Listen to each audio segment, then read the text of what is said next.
Hello, everybody. Today we're going to do some exercises of applications of Gauss law.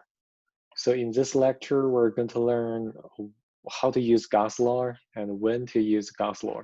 Actually, what is Gauss law? It has been um, recovered in the previous lecture, which is lecture, I believe, lecture 9, and this is lecture 10. Now let's see several examples to better understand how to use Gauss law. Okay, uh, so this is the example on the textbook. It's a very classical example to demonstrate how to use Gauss law. So example here, find the field outside a uniform charge solid sphere of radius r and total charge q.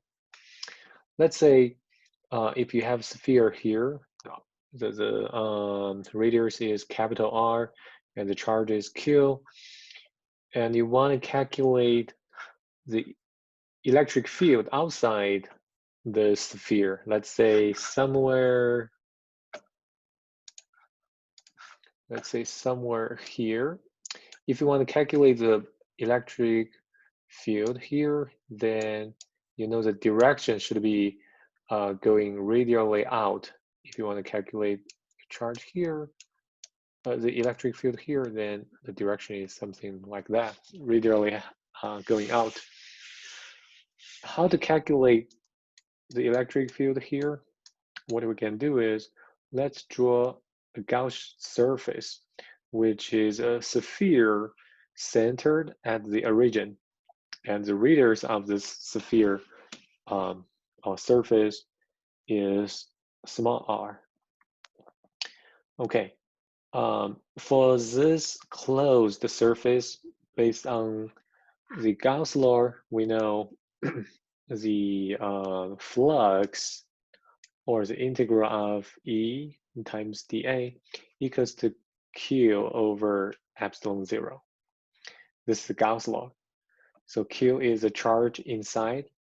So we know the charge inside, the total charge inside is Q. So this Q enclosed becomes just Q. And now let's look at the left side of the equation, which has some great features that can be simplified.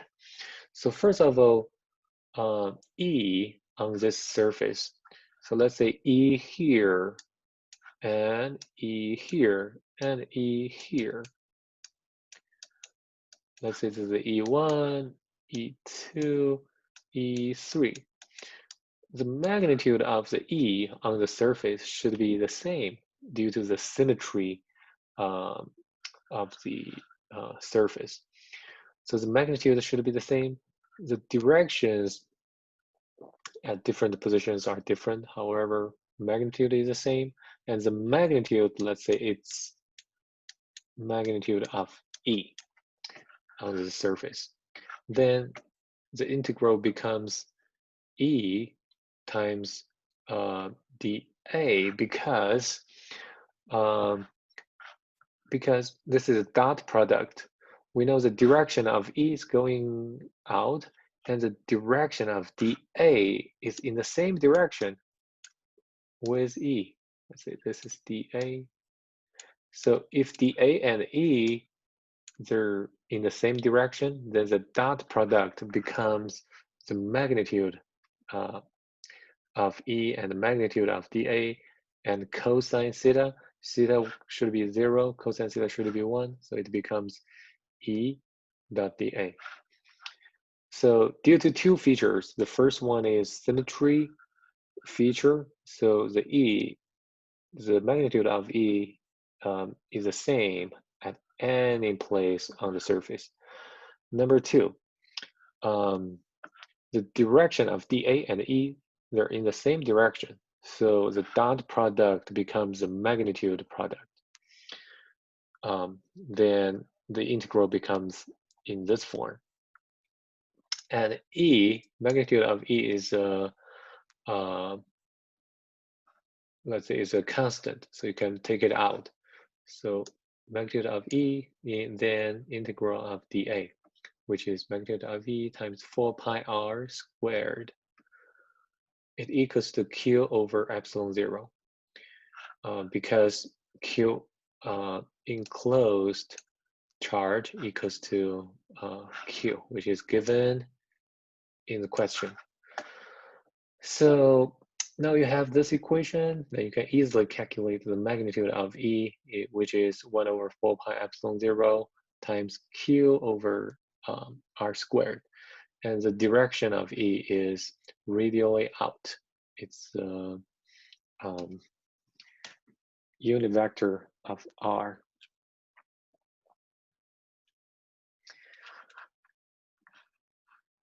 And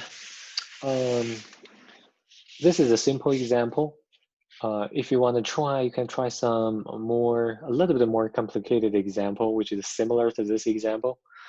How about a hollow sphere or the electrostatic field inside this sphere? Now we're calculating the electric field outside the sphere. Can you calculate the field inside the sphere? And number 3, a non-uniformly charged sphere. Number 4, multiple spheres. Can you do the calculations like that? Okay. Now, second example, a uniform line of charge. So this is a little bit different from the example on the textbook. On the textbook, the example of line charge is more complicated, but here it's simpler. Now let's see, a very long straight wire processing a uniform charge density lambda equals dq over dl, so density lambda.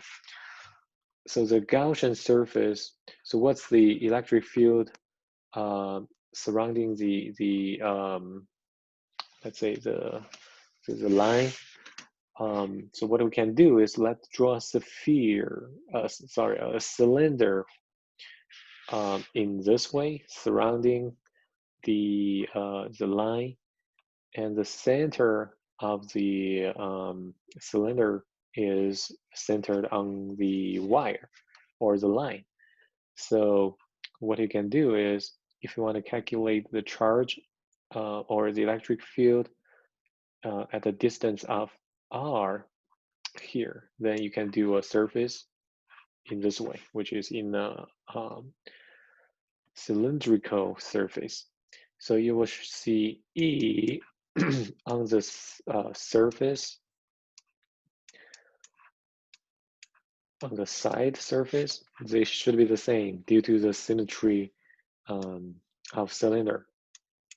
On the other side, it's the same. So the E should be the same.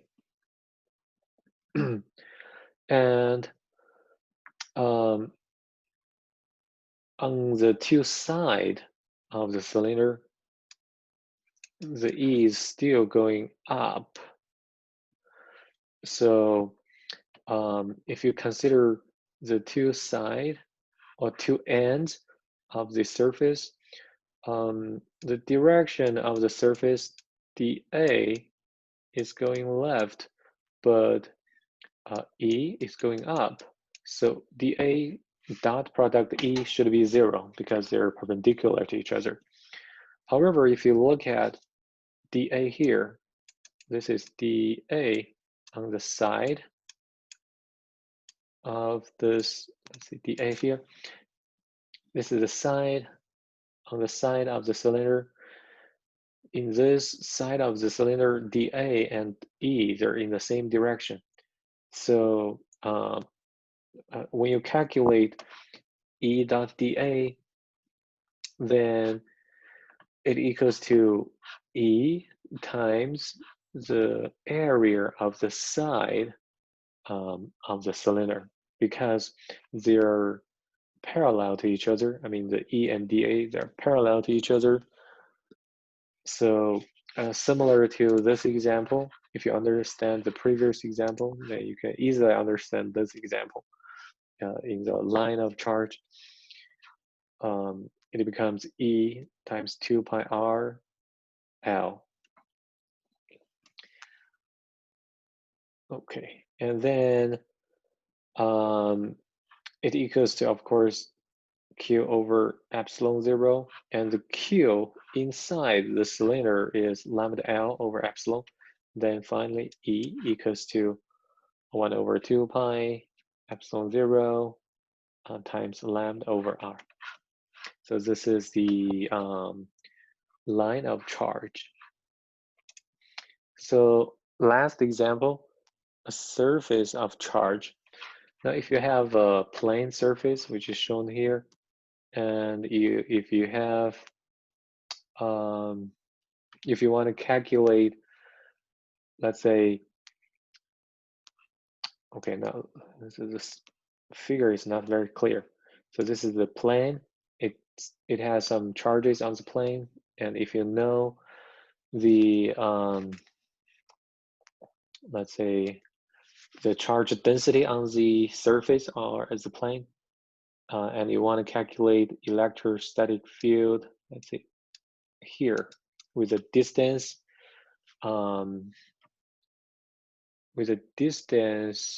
let's say x or something above the surface. So how to do the calculation? What we can do is let's let's make a surface of let's say a rectangular, which is shown here. If we see, or you can make a cube or something, and it's centered at the this charged surface. And if you look at the charged surface in the side view, what you can see is, now here, this is a charged surface, and that's the Gauss surface you have drawn here. So the electric field is going up or down. So on the top surface here, dA is also going up. On the bottom surface here, dA is going down. So on top and bottom, E and dA, they're parallel. And if you centered this box on the surface, then E and E should be the same because it's centered. So the distance above and distance below is the same. So on the sides, dA is going to the left and E is going up. So this is perpendicular to each other. So the dot product is 0. So there's no flux on the sides. So there are only some flux on the top and bottom surfaces. If you want to calculate the flux on the top and flux on the bottom surfaces, similar to previous examples, you can do the integral, and the integral becomes E times the area of the surface above and the surface below. So which is, let's say the surface above is A, then the flux going above is EA. The same thing, the flux going down is EA2. So EA plus EA equals to Q over epsilon. 2EA equals to Q over epsilon. And let's say if the surface charge density is sigma, then Q becomes sigma A, and then E equals to sigma over 2 epsilon 0.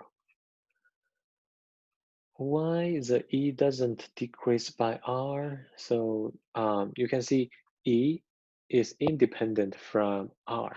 So no matter you want to calculate E here or E here, the E is the same.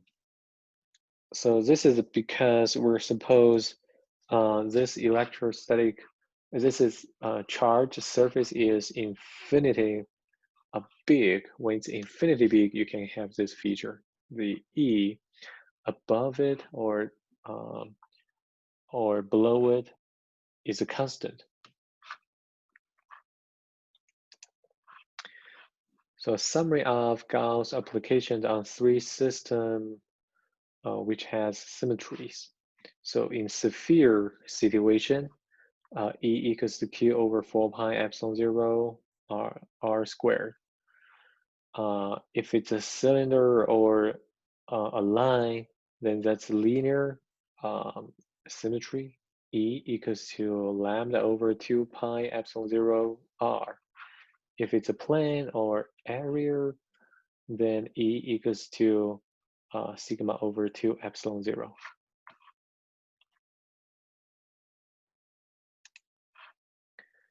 So steps on applying Gauss law.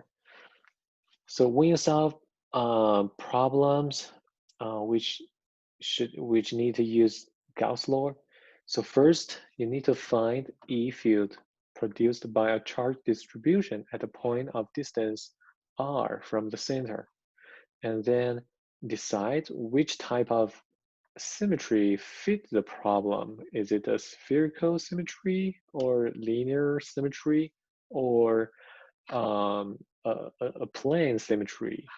If there is some symmetry which can fit the problem, it might be making the problem very easy. And then draw a Gaussian surface reflecting the symmetry you choose around the charge distribution at a distance of r from the center.